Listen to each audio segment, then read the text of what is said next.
मीठे बच्चे, तुम बाप के पास आए हो अपनी सोई हुई तकदीर जगाने। तकदीर जगना माना विश्व का मालिक बनना। प्रश्न, कौन सी खुराक तुम बच्चों को बाप समान बुद्धिवान बना देती है? उत्तर, यह पढ़ाई है तुम बच्चों के बुद्धि की खुराक। जो रोज पढ़ाई पढ़ते हैं अर्थात इस खुराक को लेते हैं, उनकी बुद्धि पारस बन जाती है। पारसनाथ बाप जो बुद्धिवानों की बुद्धि है, वह तुम्हें आप समान पारस बुद्धि बनाते हैं। गीत तकदीर जगा कर आई हूं। ओम शांति। गीत की लाइन सुन करके भी मीठे मीठे बच्चों के रोमांच खड़े हो जाने चाहिए। है तो कॉमन गीत, परंतु इनका सार और कोई नहीं जानते। बाप ही आकर गीत शास्त्र आदि का अर्थ समझाते हैं। मीठे मीठे बच्चे यह भी जानते हैं कि कलयुग में सबकी तकदीर सोई हुई है, सतयुग में सबकी तकदीर जगी हुई है। सोई हुई तकदीर को जगाने वाला और श्रीमत देने वाला अथवा तदबीर बनाने वाला एक ही बाप है। वही बैठ बच्चों की तकदीर जगाते हैं। जैसे बच्चे पैदा होते हैं और तकदीर जग जाती है। बच्चा जन्मा और उनको यह पता पड़ जाता है कि हम वारिस हैं। हूबहू यह फिर बेहद की बात है। बच्चे जानते हैं कल्प कल्प हमारी तकदीर जगती है फिर सो जाती है। पावन बनते हैं तो तकदीर जगती है। पावन गृहस्थ आश्रम को कहा जाता है। आश्रम अक्षर पवित्र होता है। पवित्र गृहस्थ आश्रम। उनके अगेंस्ट फिर है अपवित्र पतित गृहस्थ धर्म। आश्रम नहीं कहेंगे।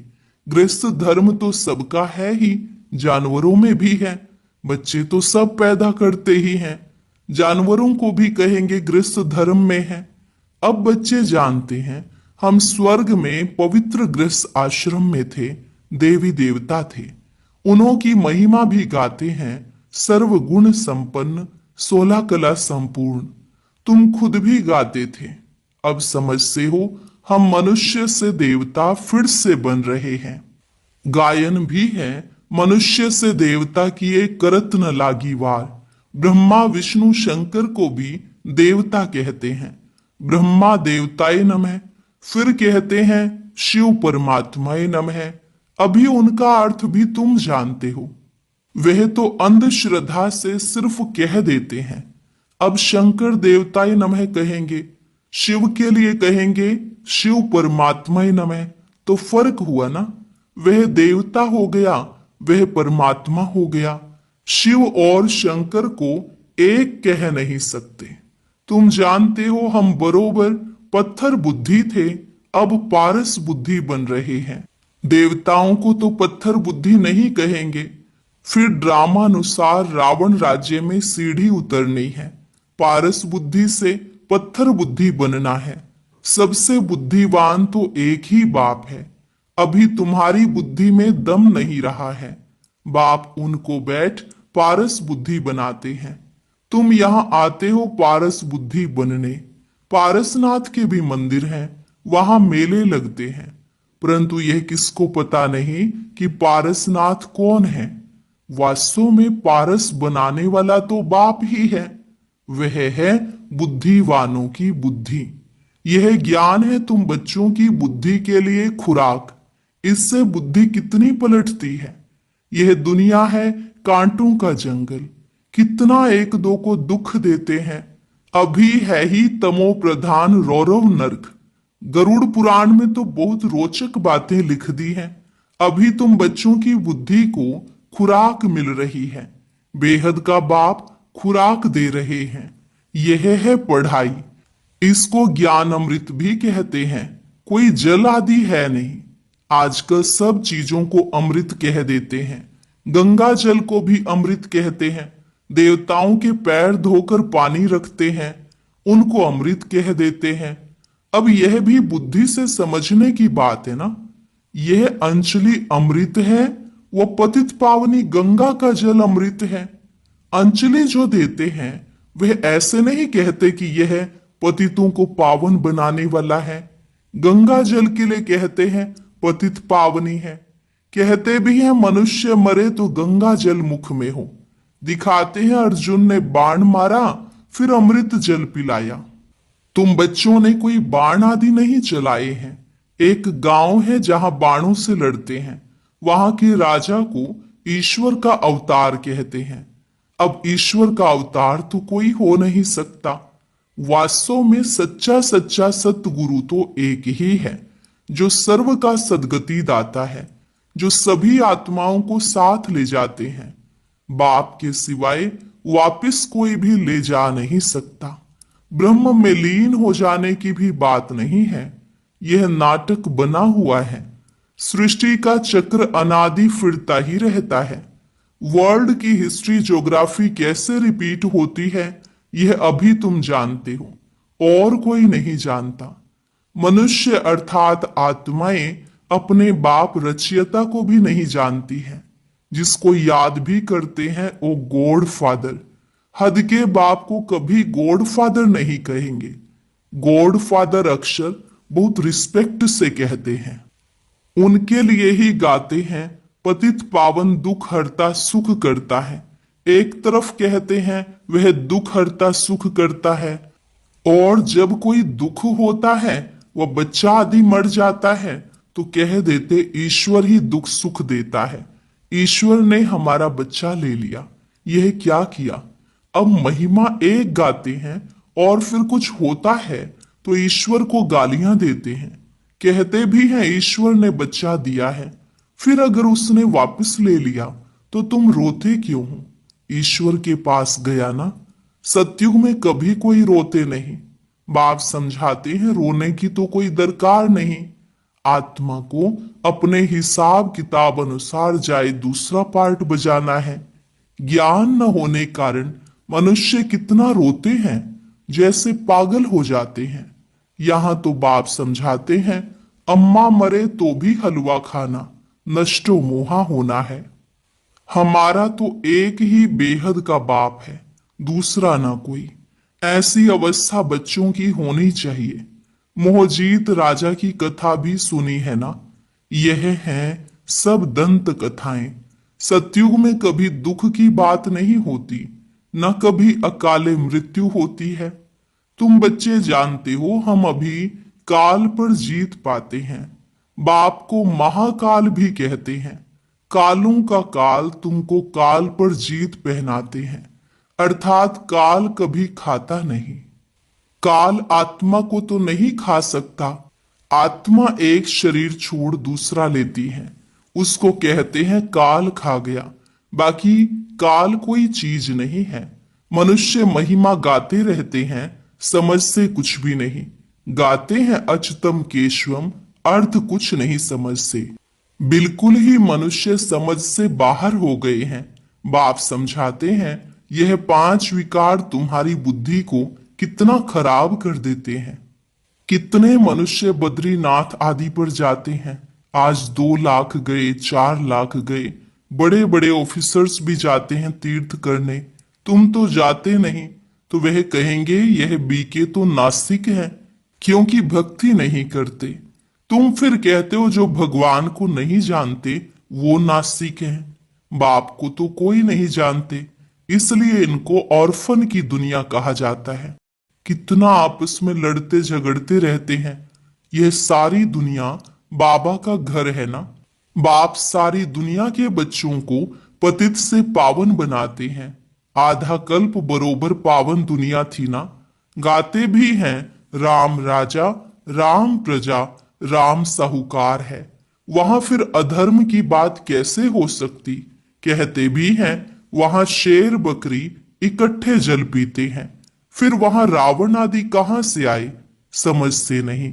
बाहर वाले तो ऐसी बातें सुनकर हंसते हैं।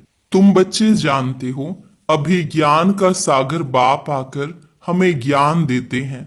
यह पतित दुनिया है ना। अब प्रेरणा से पतितों को पावन बनाएंगे क्या। बुलाते हैं हे पतित पावन आओ, आकर हमको पावन बनाओ। तो जरूर भारत में ही आया था। अब भी कहते हैं मैं ज्ञान का सागर आया हूं। तुम बच्चे जानते हो शिव बाबा में ही सारा ज्ञान है। वही बाप बैठ बच्चों को यह सब बातें समझाते हैं। शास्त्रों में सब है दंत कथाएं। नाम रख दिया है, व्यास भगवान ने शास्त्र बनाए। अब वह व्यास था भक्ति मार्ग का। यह है व्यास देव। उनके बच्चे तुम सुख देव हो। अब तुम सुख के देवता बनते हो। सुख का वर्षा ले रहे हो व्यास से, शिवाचार्य से। व्यास के बच्चे तुम हो, परंतु मनुष्य मूंझ ना जाए इसलिए कहा जाता है शिव के बच्चे। उनका असल नाम है ही शिव। तो अब बाप कहते हैं किसी देहधारी को मत देखो, जबकि शिव बाबा सम्मुख बैठे हैं। आत्मा को जाना जाता है, परमात्मा को भी जाना जाता है। वह परम पिता परमात्मा शिव, वही आकर पतित से पावन बनने का रास्ता बताते हैं। कहते हैं मैं तुम आत्माओं का बाप हूं। आत्मा को रियलाइज किया जाता है, देखा नहीं जाता है। बाप पूछते हैं अब तुमने अपनी आत्मा को रियलाइज किया? इतनी छोटी सी आत्मा में अविनाशी पार्ट नोंदा हुआ है, जैसे एक रिकॉर्ड है। तुम जानते हो हम आत्मा ही शरीर धारण करती हैं। पहले तुम देह अभिमानी थे, अब देही अभिमानी हो। तुम जानते हो हम आत्मा 84 जन्म लेती हैं। उनका एंड अंत नहीं होता। कोई कोई पूछते हैं यह ड्रामा कब से शुरू हुआ, परंतु यह तो अनादि है, कभी विनाश नहीं होता। इनको कहा जाता है बना बनाया अविनाशी वर्ल्ड ड्रामा। तो बाप बैठ बच्चों को समझाते हैं, जैसे अनपढ़ बच्चों को पढ़ाई दी जाती है। आत्मा ही शरीर में रहती है। यह है पत्थर बुद्धि के लिए फूड, भोजन। बुद्धि को समझ मिलती है। तुम बच्चों के लिए बाबा ने चित्र बनवाए हैं, बहुत सहज हैं। यह है त्रिमूर्ति ब्रह्मा विष्णु शंकर। अब ब्रह्मा को भी त्रिमूर्ति क्यों कहते हैं? देव देव महादेव एक दो के ऊपर रखते हैं, अर्थ कुछ भी नहीं जानते। अब ब्रह्मा देवता कैसे हो सकता? प्रजापिता ब्रह्मा तो यहां होना चाहिए। यह बातें कोई शास्त्रों में नहीं है। बाप कहते हैं मैं इस शरीर में प्रवेश कर इन द्वारा तुमको समझाता हूं, इनको अपना बनाता हूं, इनके बहुत जन्मों के अंत में आता हूं। यह भी 5 विकारों का संन्यास करते हैं। संन्यास करने वाले को योगी ऋषि कहा जाता है। अभी तुम राज ऋषि बने हो। 5 विकारों का संन्यास तुमने किया है तो नाम बदलता है। तुम तो राजयोगी बनते हो। तुम प्रतिज्ञा करते हो। वह सन्यासी लोग तो घर बार छोड़ चले जाते हैं। यहाँ तो स्त्री पुरुष इकट्ठे रहते हैं, प्रतिज्ञा करते हैं कि हम कभी विकार में नहीं जाएंगे। मूल बात है ही विकार की। तुम बच्चे जानते हो शिव बाबा रचयिता है। वह नई रचना रचते हैं। वह बीज रूप सत्यचित आनंद का सागर, ज्ञान का सागर है। स्थापना विनाश पालना कैसे करते हैं यह बाप जानते हैं, मनुष्य नहीं जानते। फट से कह देते तुम बीके तो दुनिया का विनाश करेंगी। अच्छा, तुम्हारे मुख में गुलाब। कहते ये तो विनाश के लिए निमित्त बनी है। न शास्त्रों को, न भक्ति को, न गुरुओं को मानती हैं, सिर्फ अपने दादा को मानती हैं। लेकिन बाप तो खुद कहते हैं यह पतित शरीर है, मैंने इनमें प्रवेश किया है। पतित दुनिया में तो कोई पावन होता नहीं। मनुष्य तो जो सुनी सुनाई बातें सुनते हैं वह बोल देते हैं। ऐसी सुनी सुनाई बातों से तो भारत दुर्गति को पाया है। तब बाप आकर सच सुनाए, सबकी सदगति करते हैं। अच्छा, मीठे मीठे सिकिलधे बच्चों प्रति मात पिता बाप दादा का याद प्यार और गुड मॉर्निंग।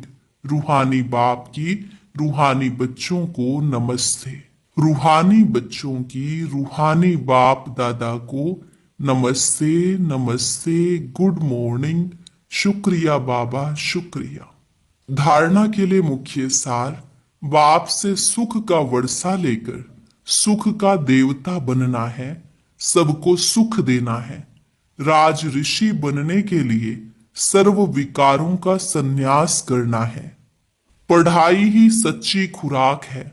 सदगति के लिए सुनी सुनाई बातों को छोड़ श्रीमत पर चलना है। एक बाप से ही सुनना है, मोह जीत बनना है। वरदान, अपने असली संस्कारों को इमर्ज कर सदा हर्षित रहने वाले ज्ञान स्वरूप भव। अपने असली संस्कारों को इमर्ज कर सदा हर्षित रहने वाले ज्ञान स्वरूप भव।